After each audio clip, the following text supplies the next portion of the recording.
Clash of the Classics. Hey everyone, that's right, it's time for Clash of the Classics, one of my favorite times here on Horsepower for an Hour. We get to pit two classic models against one another. Then Chris and I will come in and we'll talk about powertrain. We'll talk about transmission stuff. We'll look at interior stuff. Maybe talk about suspension stuff. We'll look at the two cars side by side, and then we vote on which car we like best. And we welcome you, as always, to chime in on our website or here on our YouTube channel. Let us know which car you like. These battles are fueled continually by the largest automatic transmission network in the world. They are the Automatic Transmission Rebuilders Association, or simply the ATRA.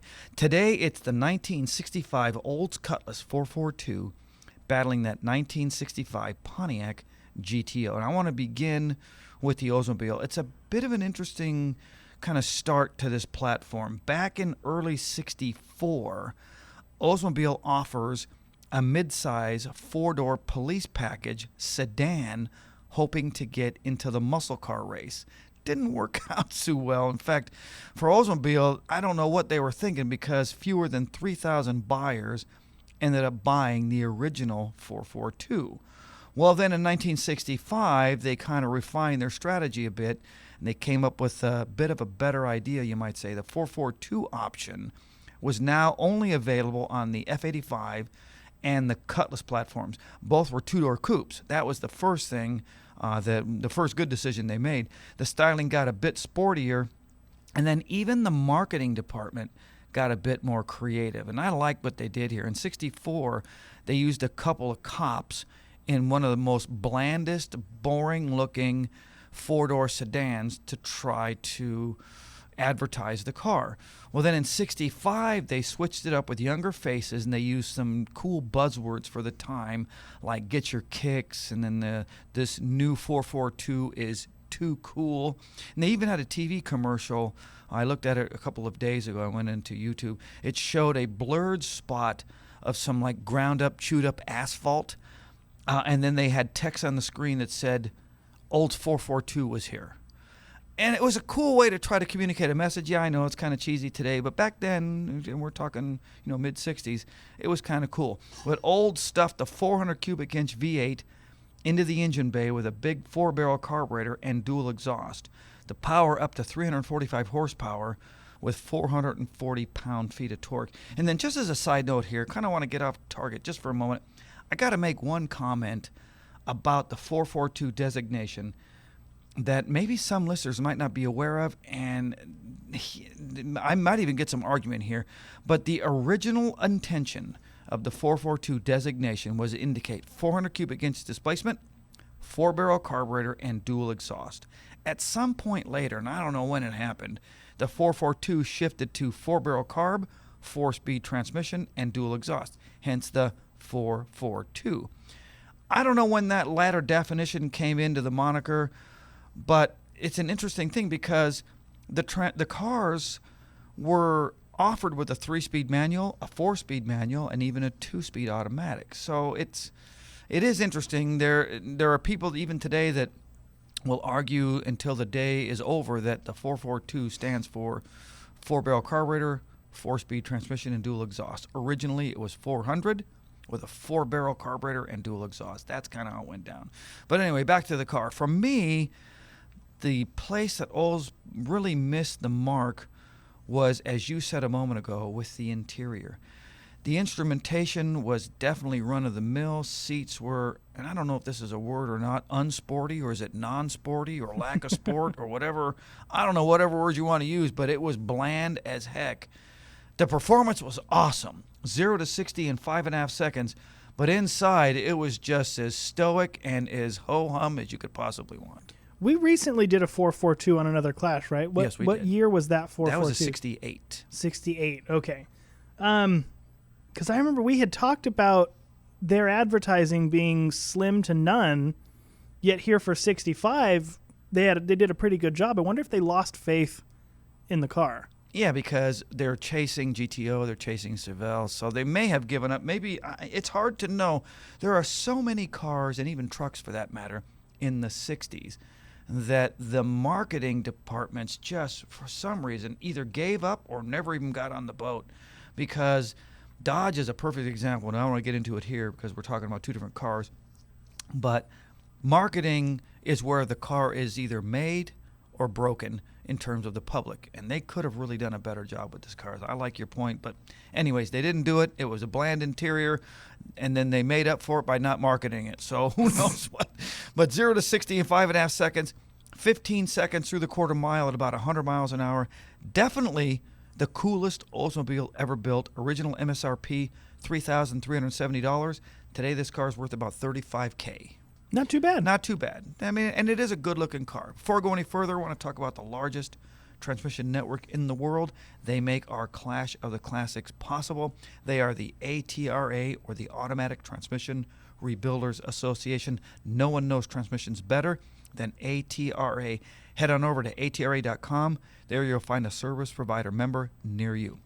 All right, let's talk about that poster child for all of muscle cars, and we've talked about this car many times. It's the Pontiac GTO. 1965 was the second season for GTO. This thing was already kicking some serious butt. It was being sung about in pop songs. There's a song, the lyrics, 3 deuces and a 4-speed and a 389, something like that. I can't remember exactly how it goes. But it was selling so quick that Pontiac dealers could not keep enough of them on the showroom. Sales more than doubled over the previous year. Pontiac execs, I should say, they were having a blast. And check this out. They even had GTO shoes at the time. Today we have Michael Jordan's, Air. Then in 65 we had the GTO shoes. I would gladly trade the Michael Jordan shoes for GTO shoes. Love to have them. Can you imagine what they'd be worth today? Pretty cool. In fact, if you're driving, don't do it. But when you get to a place where it's safe, look up the GTO tennis shoes. I think you'll like them.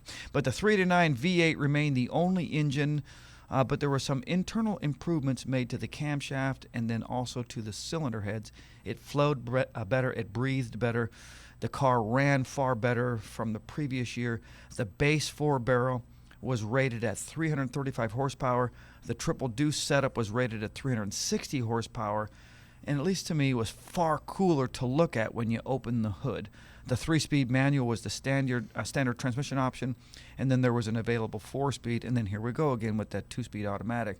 The interior, now that's where GTO seemed to set the pace. This is definitely the opposite of what we just talked about a moment ago. This is an interior with bucket seats, sporty instrumentation. I mean, everything about the car had more of a competition kind of feel. Really cool. Yeah, this thing was ready to go on all levels. And if you had the shoes, there was probably some lead in those shoes, you're getting up just fine.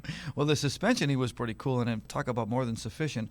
Probably not stellar, but then you got to remember it was the mid-'60s. So mid-'60s suspension definitely wasn't as polished as what we have today.